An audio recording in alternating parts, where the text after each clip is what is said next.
আসসালামু আলাইকুম রহমতুল্লাহ।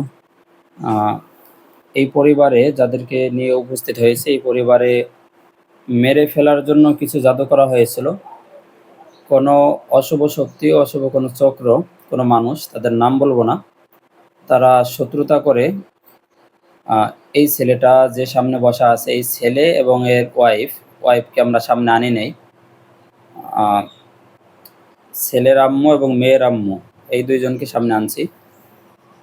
এদের উপরে, একই পরিবারে স্বামী স্ত্রী দুইজনের উপরে অন্য কোনো ব্যক্তি চক্রান্ত করে দুইজনকে মেরে ফেলার জন্য জাদু করছিল, এবং মেরে ফেলার জন্য ব্ল্যাক ম্যাজিক করে কিছু জিন বাইন্ধে দিছিল শরীরের সাথে।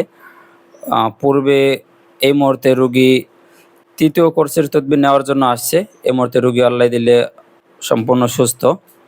এখন পূর্বে কি কি সমস্যা ছিল এবং যেই দিনকে এই বান ব্ল্যাক ম্যাজিক করে চালানি করা হয় দুইজনের উপরে, সেদিনকে রাত্রে কি হয়েছিল বিস্তারিত আমরা শুনবো তাদের মুখ থেকে। আচ্ছা, তোমার পূর্বে কি কি সমস্যা ছিল বলো তো?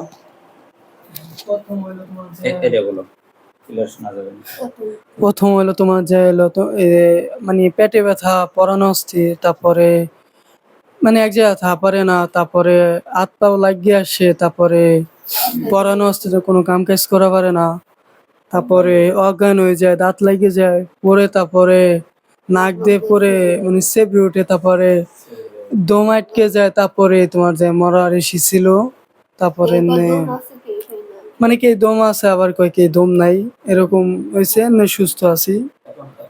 হ্যাঁ, এখন সুস্থ আলহামদুলিল্লাহ। আচ্ছা, এই বান তো তোমার ওয়াইফেরও মারা হয়েছিল, তাই না? হ্যাঁ তার উপরে চালানি করা হয়েছে। হ্যাঁ তার যেদিনকে বান মারা হয়, যেদিনকে রাত্রে আমার ফোন দিয়েছিল, কান্নাকাটি করছিল সবাই, আর সেদিনকে কিরকম মনে হয়েছিল আপনি বলেন তো এই বিষয় নিয়ে। সেই সময় মনে হয়েছিল কি আমার বউ তো দম ছিলই না, আল্লাহ পাক উপরতে স্মরণ আল্লাহ দমটা দিছে। মনে করছিলেন সবাই মরে সবাই গেছে। মনে করছে মারা গেছে। একটা চিন্তা করেন, মানুষ কতটা নিকৃষ্ট, এগুলো তো সব মানুষই করছিল। কোন এক মায়ের ডাকা আপনি তেল ডালেন, কার আপনার বউ দম নাই, দম নাই, মানে আপনি ছেড়ে দিছে। এখন আমার বউ সুস্থ আছে। এই তো আপনার ছেলে, ছেলেরও এই ক্ষতি করছে এবং মেয়েরও ক্ষতি করছে, দুইজনই এক ছেড়ে দিয়ে মরার মতন হয়ে গেছে। একবার বউ অসুস্থ হয়ে পরে আবার ছেলে অসুস্থ হয়ে পরে, আবার বউ অসুস্থ আবার ছেলে অবশ্য, এক কিলোর মতন আমার ঘরের ভিতর আল্লাহ আমার সবার দিছে, আমি সইছি। আর আপনার যে এত বিদেশে গেছিল, জি, বিদেশে যাওয়ার পরে তো মূলত এই ক্ষতি করে বিদেশে তা অসুস্থ করে নিয়ে হ্যাঁ আসছে। বাড়ি থাকলে তো এরকম অসুস্থ হলে ছেলে পাঠাইতাম না। বিদেশ থেকে আসার পরে আরো কয় জায়গায় চিকিৎসা নিয়েছিলেন? আমি চিকিৎসা আপনার কাছে একবারই বলছি, আমি ওই এক জায়গায় গেছিলাম, আর ওই যে গজার একটু গেছিলাম, এই জায়গায় গেছিলাম, তাও চিকিৎসা হয় নাই, করাফারি নেই। হ্যাঁ দুই জায়গায় গেছিলেন? হ্যাঁ, তারপর আপনার কাছে আমি আইছি। ওখান থেকে যা কিছু দিছিল, কেউ বলছে যে পূর্ণিমার চাঁদে নাকি তাবিজ করা আছে, কে জানি বলছিল। ওই যে আমার বাড়ির ওই জায়গা তোমার যে বলছিল, মানে সাইডে তাবিজ গাড়া আছে, পূর্ণিমা রাত্রে মানে উঠিবে, এই জায়গায় এসে মানে প্রমাণ হলো। হ্যাঁ, ওই জায়গায় এসে প্রমাণ হয়েছে ওইগুলো কিছুই না। মানে কি এরা মানুষ মরে যায়, তারপরও ভূগোল বুঝাই দেয়।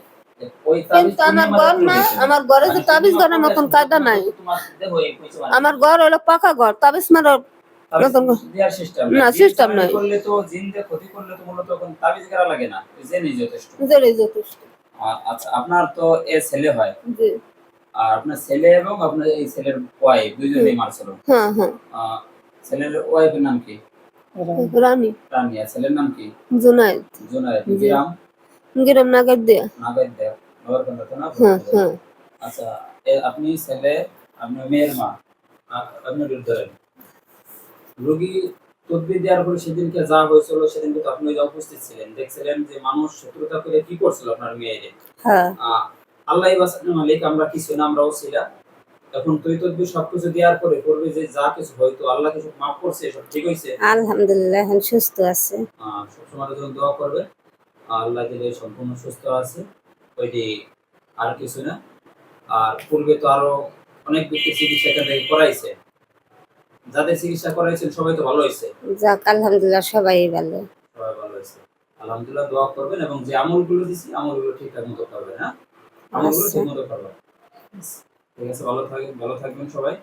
আর বিশেষ করে এই রোগীটার নাম জুনায়েদ এবং এর ওয়াইফের নাম রানী, দুইজনের মানুষ যা কিছু করছিল সবকিছু আমরা কাইটে দিছি, রোগী সম্পূর্ণ এখন সুস্থ। সবাই দোয়া করবেন যেন সারা জীবন এরা ভালো থাকতে পারে, সুস্থ থাকতে পারে। তোমরা দুজন তো এখন সম্পূর্ণ সুস্থ, এখন তো আর কোনো সমস্যা নাই, যে আসা যাওয়া করে না? আচ্ছা, বলো আলহামদুলিল্লাহ। ঠিক আছে।